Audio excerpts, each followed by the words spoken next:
Puisque l'approche scientifique ne permet pas de trancher la question, il faut se tourner vers d'autres indices pour trouver la réponse. Le premier signe est en rapport avec la Bible. Pour beaucoup de gens, ce best-seller mondial numéro 1 est juste un livre religieux parmi d'autres. Pourtant, ceux qui prennent la peine de le lire se rendent assez vite compte d'une caractéristique surprenante. Son unité, sa cohérence.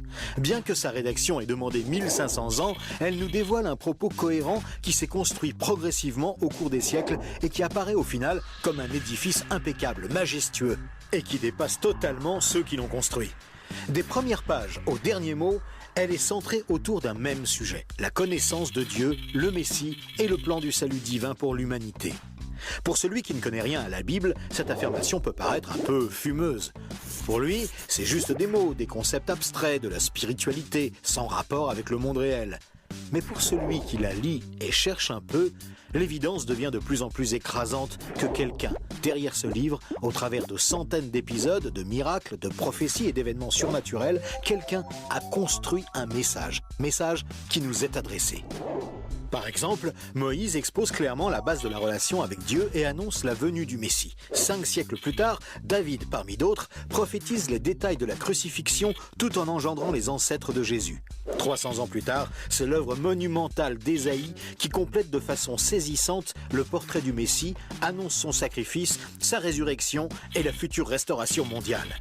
Et c'est comme cela tout au long des 66 livres de la Bible, avec des centaines de détails et révélations surnaturelles. Et cela pose une vraie question.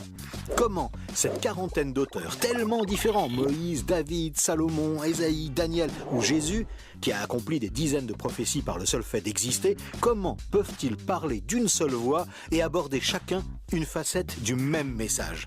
Sans se connaître, ils se confirment mutuellement et construisent le même tableau, un seul tableau immense et qui les dépasse totalement. C'est complètement incompréhensible et impossible à réaliser. Ils ont été chefs d'État, bergers, prophètes ou apôtres. Ils ne se sont jamais connus, ont vécu à des siècles d'écart et sont pourtant en parfaite unité, centrés exactement autour du même sujet. Impossible, n'est-ce pas ? Et c'est un cas totalement unique. Ni le Coran, qui ne s'appuie que sur un seul homme, sans antécédent, ni aucune confirmation postérieure, ni les écrits hindous, truffés de récits légendaires, ni aucun texte religieux de l'Antiquité n'a ce caractère unique. La Bible seule comporte cette sorte de filigrane attestant de sa véritable origine. Le second signe est lui aussi au cœur des passions les plus extrêmes. Il s'agit du peuple juif. Étrangement, le simple fait de parler d'Israël déchaîne des réactions quasi irrationnelles. Certains veulent son extermination, alors que d'autres le voient comme le paradis sur terre. Mais si on veut bien rester calme et juste considérer les faits, l'histoire, il y a pourtant de quoi s'interroger sérieusement. Comment ce peuple, haï depuis toujours, déporté une première fois, puis revenu sur sa terre il y a 24 siècles, puis déporté à nouveau et dispersé dans le monde entier pendant 17 siècles, comment a-t-il pu survivre? Et comment est-il demeuré un peuple distinct? Aucun autre peuple n'a jamais connu une telle trajectoire, défiant toutes les lois historiques. Comment a-t-il pu reformer un État et même se remettre à parler son ancienne langue? Ça n'est jamais arrivé à aucun autre peuple. Il y a 25 siècles, le prophète Ésaïe posait une question étrange. Un pays peut-il naître en un jour? Ça ne s'est jamais produit, sauf pour la nation d'Israël, qui est née en un seul jour, le 15 mai 1948. Et cela, à peine 3 ans après la fin de la guerre et la solution finale mise sur pied par Hitler pour les exterminer. Et ce n'est pas tout. Le lendemain, Israël était attaqué par les armées de 4 pays arabes supérieurs en nombre et en armement, et il a pourtant gagné la guerre. Des soldats ont même raconté avoir assisté à des interventions surnaturelles. Étrange, non? Par la suite, malgré le rideau de fer, des milliers ont émigré de l'ex-URSS, accomplissant une antique prophétie qui mentionnait le retour des Juifs depuis le pays du Nord. Si on considère sa contribution à la science, les Juifs ont remporté 20% des prix Nobel, alors qu'ils ne sont que 0,2% de la population mondiale. Comment est-ce possible?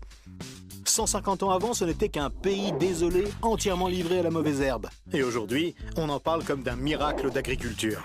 Ésaïe avait prédit que même le désert refleurirait. Et on trouve aujourd'hui des cultures jusque dans le Negev.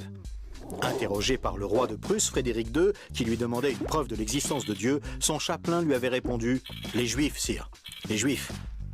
Et d'où vient la première religion mondiale? De Jésus, un juif, dont l'enseignement, la mort et la résurrection continuent à impacter en profondeur la société humaine. Évidemment, ce peuple est loin d'être un modèle, et il a souvent sombré dans la corruption. Mais la Bible déclare que Dieu en a fait un signe parmi les nations. Qui pourrait dire le contraire ? Pour terminer ce bref survol, une considération d'ordre moral. Encore un sujet tabou et pourtant... La Bible présente le bien et le mal comme des valeurs absolues, des valeurs extérieures à l'homme, qui les perçoit cependant par le moyen de sa conscience. Au contraire, la vision matérialiste de l'homme affirme que le bien et le mal sont des notions culturelles, relatives, résultant d'un long processus évolutif de l'être humain. Pourtant, tout le monde considère certaines valeurs morales comme supérieures à tout le reste. Par exemple, violer une petite fille, massacrer des bébés, commettre un génocide ou laisser quelqu'un mourir de faim sont considérés comme cruels et inacceptables. Même si certains tortionnaires ont affirmé qu'ils n'y voyaient rien d'immoral, nous pensons qu'ils n'avaient pas le droit de faire ça. Mais pourquoi le pensons-nous ? Pourquoi pensons-nous que certains préceptes moraux sont supérieurs ? D'où vient ce sentiment qu'il existe, en dehors de nous, des normes morales supérieures, des normes indépendantes de nous, puisque nous nous sentons nous-mêmes jugés par ces exigences morales ? Étrange, non ? Nous avons parfaitement conscience d'être imparfaits. Nous pensons que l'humanité est détraquée, mais par rapport à quoi ? Ce sentiment de culpabilité contredit d'ailleurs la théorie de l'évolution et son hypothétique lutte pour la survie. Et pourquoi l'homme aspire-t-il au merveilleux, au paradis, quelle que soit sa culture ? D'où vient ce sentiment intérieur qui fait exactement écho au récit biblique ? Cette conscience, issue de nulle part et en parfait accord avec la Bible, constitue encore un autre signe tangible, bien difficile à nier.